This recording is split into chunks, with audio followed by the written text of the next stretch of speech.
সাল্লাল্লাহু আলাইহি ওয়াসাল্লাম। আলোচনার শুরুতেই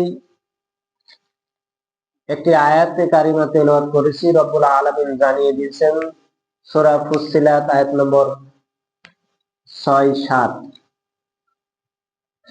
রব্বুল আলামিন বলছেন, ওয়াইলুল লিল মুশরিকিন, দুর্ভোগ হলো ওইসব মুশরিকদের জন্য। দুর্ভোগ ওই সকল মুশরিকদের জন্য। এখানে এই মুশরিক বলতে অন্য ধর্মের মানুষদেরকে বলে নাই। রব্বুল আলামিন এখানে মুশরিক বলতে মুসলমানদেরকে বলেছে। মুসলমানদেরকে জানিয়ে দিয়েছেন ওয়াইলুল লিল, অবশ্যই দুর্ভোগ তোমার কপালে, এই পৃথিবীতে এবং তোমার কিয়ামতের ময়দানে, পরকালে।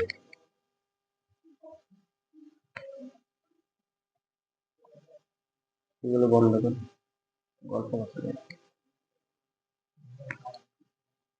তাহলে রব্বুল আলামিন আপনাকে আমাকে জানিয়ে দিয়েছেন দুর্ভোগ মুসলমানের, দুর্ভোগ কিন্তু হিন্দুদের না, দুর্ভোগ বৌদ্ধদের না, দুর্ভোগ খ্রিস্টানদের না।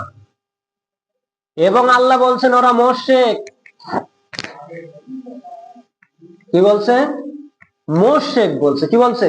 খেয়াল করেন, আলোচনার দিকে খেয়াল করেন। আজকের গুরুত্বপূর্ণ বিষয় যেটার সাথে ঈমান জড়িত আছে। রব্বুল আলামিনের নামাজ পড়ছি, রোজা রাখছি, সবই করছি, অথচ আল্লাহ বলছেন তোমরা মুশরিক এবং তোমরা হলো দুর্ভাগা। কেন বলছেন মুসলমানদেরকে আল্লাহ রব্বুল আলামিন? কেন বলছেন? আল্লাহ রব্বুল আলামিন জানিয়ে দিয়েছেন আল্লাযীনা লা ইউতুনাজ যাকাত, যারা যাকাত প্রদান করে না। এই তো সর্বনাশ। আমরা এখানে সকলে নামাজ পড়ি, কি পড়ি কি পড়ি না? আমরা সকলে নামাজ পড়ি, কিন্তু আমরা মূলত যাকাত কেউ বিশ্বাসও করি না। যাকাত যে কি জিনিস, খায় না মাথায় দেয়, নাকি পড়তে হয়, নাকি উড়াতে হয়, আমরা কিছু জানি না। কারণ শরিয়াতের আইন এটা। আমাদের যদি একটু গল্প গুজব করে, সুন্দর করে কান দিয়ে কোন দিয়ে কায়দা করে মানে আমাদেরকে আনন্দ দিতে পারে, কানের খোরাক আর মনের খোরাক দিতে পারে, সেইটাই নিয়ে আমরা বিশাল খুশি। কিন্তু শরিয়াতের আইনের উপরে একজন প্রতিষ্ঠিত থাকলো, আর একজনকে প্রতিষ্ঠিত হওয়ার জন্য বলল, এই বিধানগুলো যখনই আপনার আমার পরে বলা হয়, তখনই আমরা বিগড়ে যাই। রব্বুল আলামিন এখানে বলতেছেন লা ইউতুনাজ যাকাত, যারা যাকাত প্রদান করে না। এখন বলেন তো দেখি, হিন্দুরা কি যাকাত প্রদান করে নাকি? কারণ হিন্দুদের উপরে যাকাত কিন্তু ফরজ না। ফরজ কি? ফরজ নাকি? ফরজ না। এখন যদি আমাদের এই মাধব কুণ্ডকে বলা হয় কাল থেকে যাকাত দিবা, ও কি যাকাতের বউ বোঝে নাকি? আমাদের ধর্মে কি যাকাত আছে নাকি? ধর্মে যাকাত যদি না থাকে, কোন ধর্মের ভিতরে যাকাত আছে? ইসলামের ভিতরে যাকাত আছে, মুসলমান ধর্মের ভিতরে যাকাত আছে। তাহলে রব্বুল আলামিন যেহেতু যাকাতের কথা বলতেছেন, তাহলে কোন মানুষদেরকে বলছেন? মুসলমানদেরকে বলছেন। ওয়াহুম বিল আখিরাতি, আল্লাহ রব্বুল আলামিন জানিয়ে দিয়েছেন এরা আখিরাতের, যারা আখিরাতের প্রতি বিশ্বাস করে। আল্লাহ এটাও জানিয়ে দিয়েছেন এরা কিন্তু আখিরাতের প্রতি বিশ্বাস করে। হিন্দুরা কিন্তু আখিরাতের প্রতি বিশ্বাস করে না। কি জন্য করে না? তার মানে ওরা জানে যেই দিন আমরা মারা যাব, ওই মারা যাওয়ার পরে যেই দিন আমাকে চিতায় পুড়ে শ্মশান ঘাটে নিয়ে সুন্দর কাঠ দিয়ে, ঘি দিয়ে, তেল দিয়ে, আমাদেরকে কাঠ দিয়ে, গোল কাঠ দিয়ে, সুন্দর কাঠ দিয়ে আমাদেরকে পুড়ায় ভস্ম করে দিবে, ওই দিন আমরা শেষ। আমাদেরকে আর কেউ ধরতেও পারবে না। তাদের বিশ্বাস এটা। কিন্তু রব্বুল আলামিন এখানে বলছেন ওয়াহুম বিল আখিরাতি, এরা কিন্তু আখিরাতের পরে বিশ্বাস স্থাপন করে। তাহলে আখিরাতের উপরে বিশ্বাস স্থাপন করা মানে তারা অবশ্যই নামাজ পড়ে কি পড়ে না? কারণ পরকালের ভয় যার ভিতরে আছে, সে কিন্তু অবশ্যই নামাজ আদায় করে কি করে না? সবাই বলেন, করে কি করে না? অবশ্যই করে। রব্বুল আলামিন বলছেন হুম কাফিরুন, কিন্তু এরা মূলত ওরাই কিন্তু অস্বীকারী কাফের। এরা যখন নিজের স্বার্থ নিয়ে টানাটানি হয়ে যাবে, নিজের অর্থ যখন ধর্মের কাজে চলে যাবে, নিজের স্বার্থ যখন বেরিয়ে যাবে, তখন বলবে এটা আমার দ্বারা সম্ভব নয়, এটার ভিতরে রাজি না, এটা ন্যায়, এটা করাই যাবে না। এই ছল চাতুরি দিয়ে তারা কিন্তু বেরিয়ে যাবে। রব্বুল আলামিন বলতেছেন হুম কাফিরুন, ওরা কিন্তু আসলে ওরাই কিন্তু অস্বীকারী কাফের। কিয়ামতের ময়দানে জাহান্নামীদেরকে বলা হয়েছিল, জাহান্নামে দেওয়ার পরে তাদেরকে যখন জিজ্ঞাসা করা হবে তোমরা কেন জাহান্নামে আসলে, তখন তারা বলবে লাম নাকু মিনাল মুসাল্লিন, আমরা কিন্তু নামাজি ছিলাম না। এটা আলোচনা করা হয়েছিল কি হয় নাই? হয়েছিল। আর পরে বলবে ওয়ালাম নাকু নুতঈমুল মিসকিন, আমরা মিসকিনদেরকে খেতে দিতাম না। এখানে বলা হয় নাই দাওয়াত দিয়ে মেহমানদেরকে আনো, সকলকে নিয়ে আসো, আমার মতন মাওলানাকে নিয়ে আসে। এখানে কিন্তু বলা নেই মাওলানা আলেমদেরকে খেতে দাও, এটাও বলা হয় নাই। এখানে বলা হয়েছে নুতঈমুল মিসকিন, মিসকিনদেরকে আমরা খেতে দিতাম না। এই মিসকিনদের খেতে না দেওয়ার কারণ হলো দুইটা। একটা হলো মিসকিনের যে হক আমার ভিতরে আছে, এই হক আমরা দেই না। দেই কি দেই না? দেই না। কিভাবে দেই? এই মিসকিনের হক যদি দেওয়া হয়, রব্বুল আলামিন বলছেন ইয়া আইয়ুহাল্লাযীনা আমানু আনফিকু মিন তাইয়্যিবাতি মা কাসাবতুম, হে ঈমানদারগণ, হে ঈমানদারগণ, তোমরা যা উপার্জন করেছো, তোমাদের ভূমি থেকে যে সম্পদগুলো উৎপাদন হয়, এই উৎপাদনের মধ্যে থেকে তোমাদের উৎকৃষ্ট যে সম্পদগুলো আছে তা থেকে তোমরা দান করো আল্লাহর রাস্তায়। কার রাস্তায়? আল্লাহর রাস্তায়।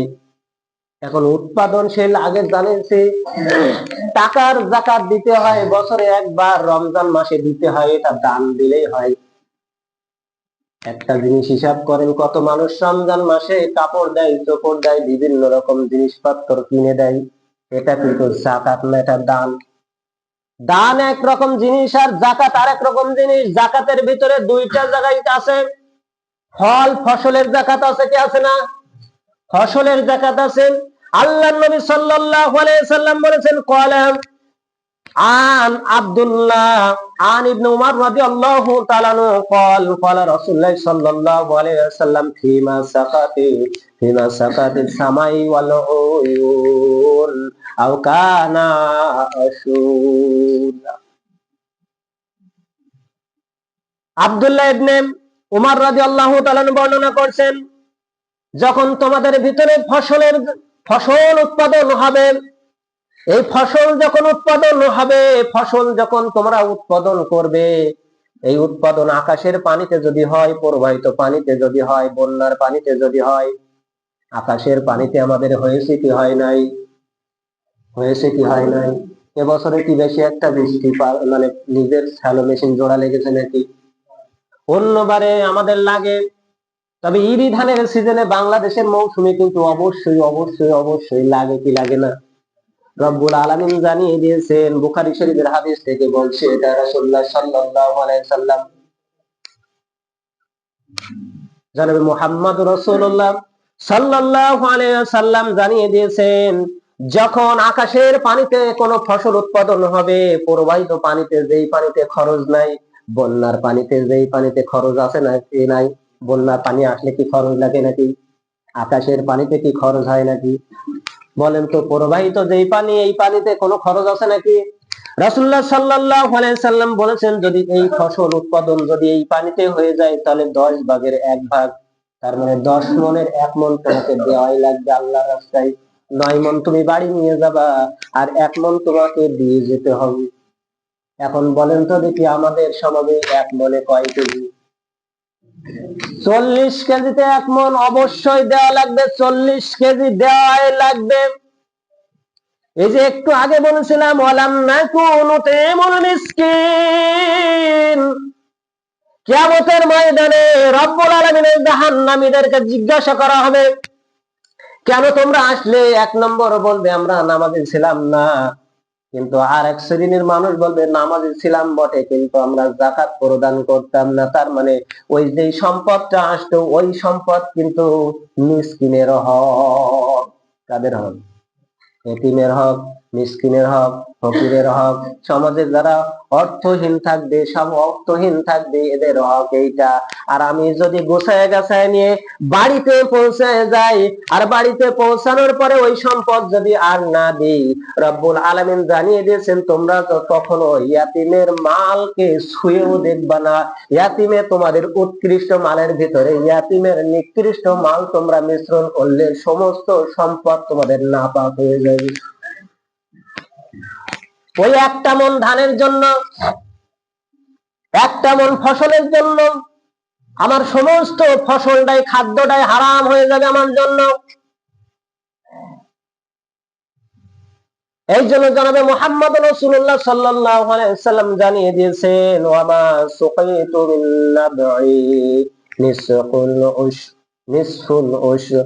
যখন সম্পদের শালী হবে, ওই সম্পদ তোমাদের যেটা উৎপাদন হবে, উৎপাদনের যদি এটাকে তোমরা সেচের মাধ্যমে করো আর কষ্ট করে পানি সেচ দাও, তাহলে এই পানি সেচ যখনই আসবে তোমরা অবশ্যই 20 ভাগের 1 ভাগ দিবে। তার মানে এখন আসবে আবার 20 মণে 1 মণ। এবার সুন্দর করে বলছি, আকাশের পানিতে, প্রবাহিত পানিতে পানি খরচ যদি নাই লাগে, তাহলে 10 ভাগের, সবাই বলেন 10 ভাগের 1 ভাগ। যদি 1 ভাগ সম্পদ আমার আপনার ভিতরে নিয়ে নেন, তাহলে অবশ্যই অবশ্যই অবশ্যই বলছি আপনি হারাম খাচ্ছেন। আর এই হারাম খাওয়ার কারণে আমার সন্তান আমার কথা শুনবে না, আমার স্ত্রী আমার কথা শুনবে না, আমার ইবাদত কবুল হবে না। কারণ ইবাদত কবুল হওয়ার জন্য যেই শর্তটা, প্রথমে যেই শর্ত হলো হালাল খাদ্য। আর যদি সেচের কার্য হয়, তোমরা সেচ দাও কষ্ট করে টাকা দিয়ে, তখন তোমাদের 20 ভাগের 1 ভাগ দিতে হবে। বলেন তো আল্লাহ কি মানুষের উপর কঠোর ভাবে দিয়েছেন নাকি? এই বছরের সিজনে যেটা চলতেছে, প্রত্যেক বিঘাতে 20 মণ করে ধান ইজি হয়েছে, হয় নাই? একটু ভালো যাদের ফসল হয়েছে, আপনাদের মাঠে তো বেশি হয়েছে, আমাদের ওই অঞ্চলটা বুড়ে গেছে। এখন হিসাব করেন আপনারা করবেনটা কি? ইমাম আবু হানিফা রহিমাহুল্লাহ, যেহেতু আমরা ইমাম আবু হানিফা রহিমাহুল্লাহর অনুসারী, তাহলে এই ক্ষেত্রে যখন আসা হয়, আপনার যতটুকু হয় ততটুকু পরিমাণে দেওয়াই লাগবে।